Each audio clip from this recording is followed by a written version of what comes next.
So as most of you know, my name is Dianne Britain, and I work with SURJ Buffalo.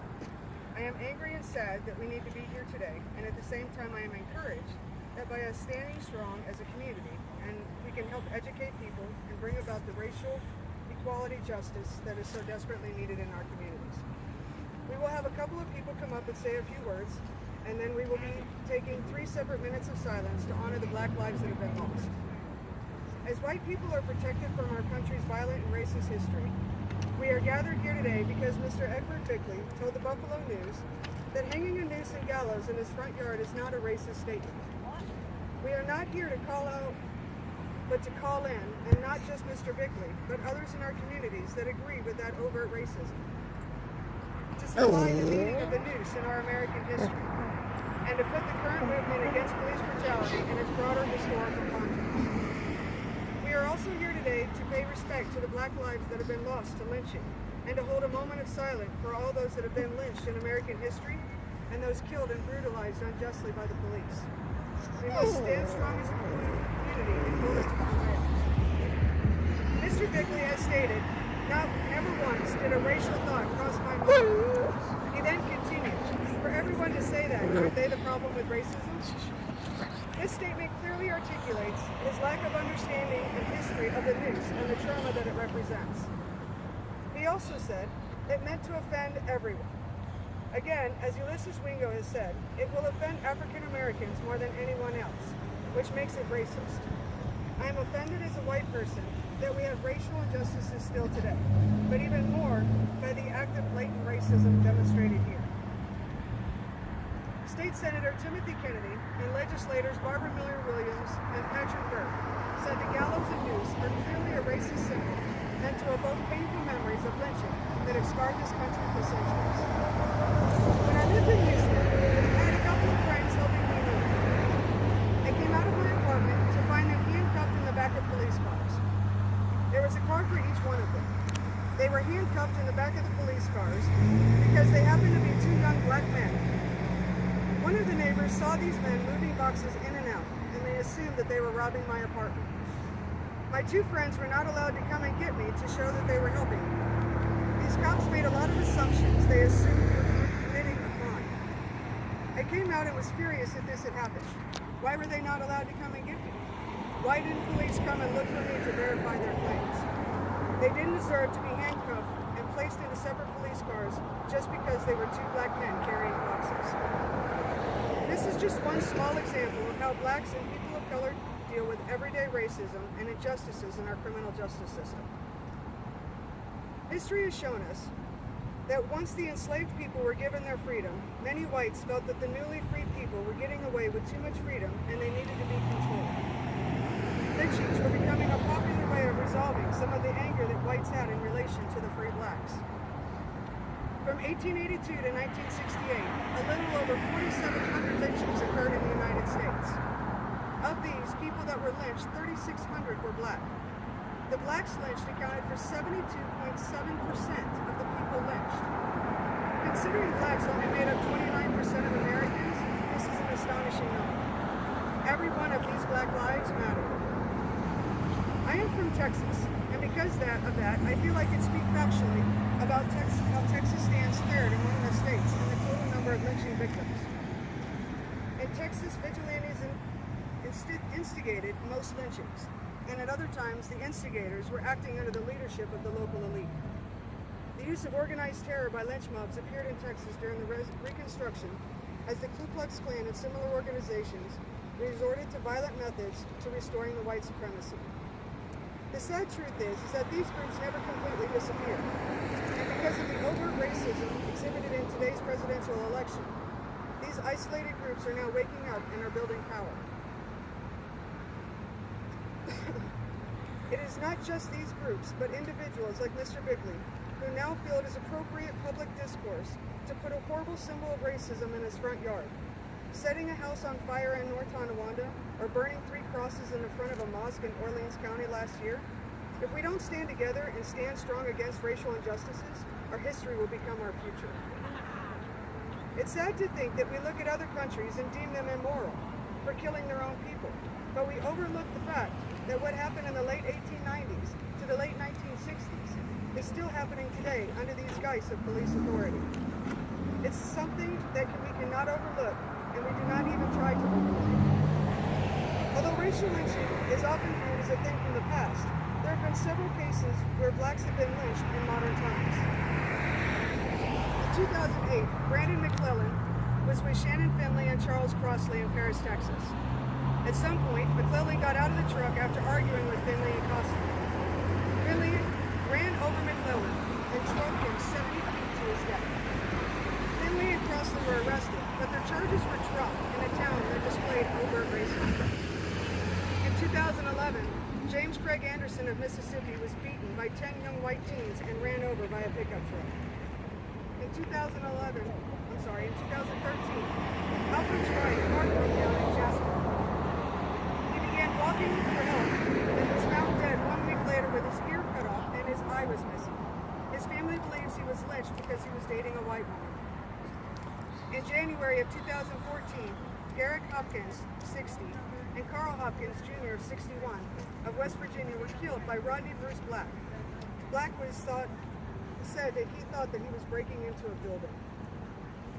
And in August of 2014, Lennon Lacey, at 17, was hung to death in Bladensboro, North Carolina. Lacey dated a 31-year-old white woman, and some in the small town did not approve of this relationship. Lacey was found dead in the woods after going on a midnight run. The FBI is still investigating this. Every one of these black lives matter. So, Mr. Bigley, you stated that the hanging of a noose in your front yard isn't a racist statement. I have just given you historical facts as to why your noose is a racial statement. So if your words hold true, you will take the noose down. Another astonishing fact when it comes to the killings of our brothers and sisters of color today is, according to the Washington Post, African Americans account for 24% of the fatally shot and killed by the police, despite receiving 13% of our U.S. population. Black Americans are 2.5 times as likely as white Americans to be shot and killed by police officers. And when considering shootings confined with a single race, a black person shot and killed by police is more likely to have been unarmed than a white person. About 13% of all black people who have been fatally shot by police since January of 2015 were unarmed. Compare that with the 7 people that were white. Every one of these black lives matter. We as white people need to better educate ourselves so that we can have those conversations with other white people in order to change the racial inequality. We need to hold ourselves and our actions accountable to people of color to ensure that we are doing right by and for them. It is incredibly important for us all to stand up and to stand together to stop the unequal racial treatment of our brothers and sisters of color. Thank you.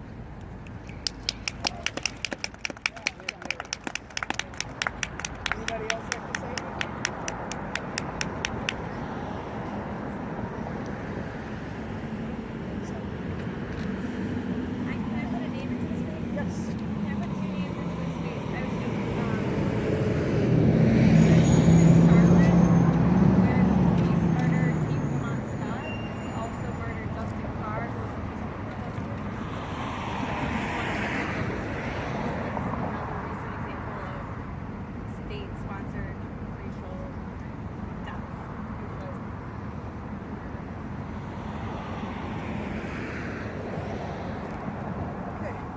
Has anything to say? We will. Yes. We also want to lift up the people who have died in holding center and other suspicious ways. So sometimes we know there's people who died.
So I'd like to take 3 separate moments of silence. The first one, I'd like to take a moment of silence for all the Black lives that have been lost by lynching.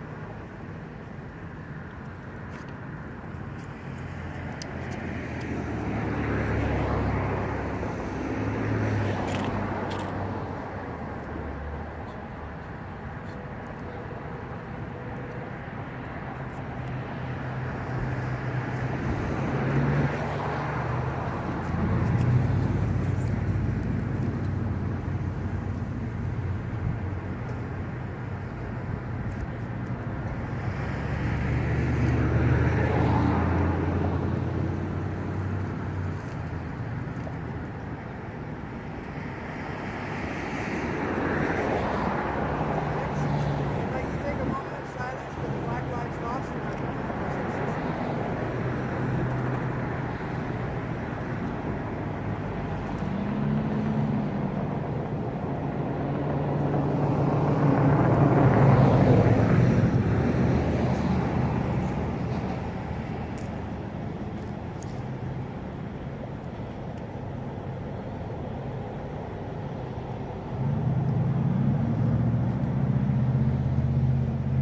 And I'd like to take one last moment of silence for the Black lives that have lost by police brutality.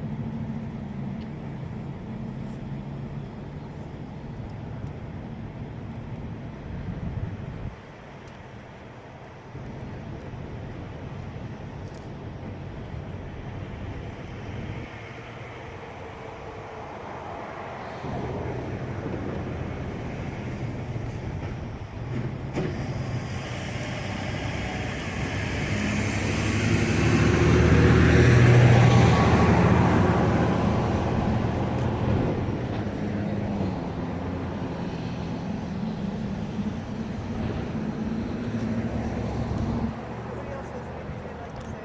We'll close it up. I want to say I'm grateful for this because every one of us who's here, we know that we are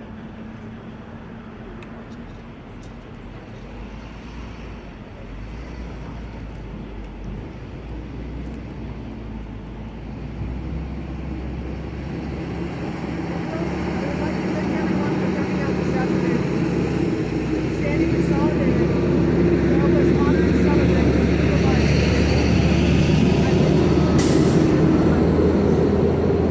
To all of you here and those that are here in spirit, thank you for being here, for sharing, and for being strong. Together as a community and as a family, we are going to make a difference. I'd like to end it with a poem from Yolo Akini, a message from the universe. It's my favorite. Remember, oppression thrives off of isolation. Connection is the only thing that can save you. Remember, oppression thrives on superficiality. Honesty about your struggles is our key to liberation. Remember, your story can help save someone's life. Your silence contributes to someone else's struggles. Speak so we can all be free. Love so we can all be liberated. And the moment is now. We need you. Stand up strong and stand up together.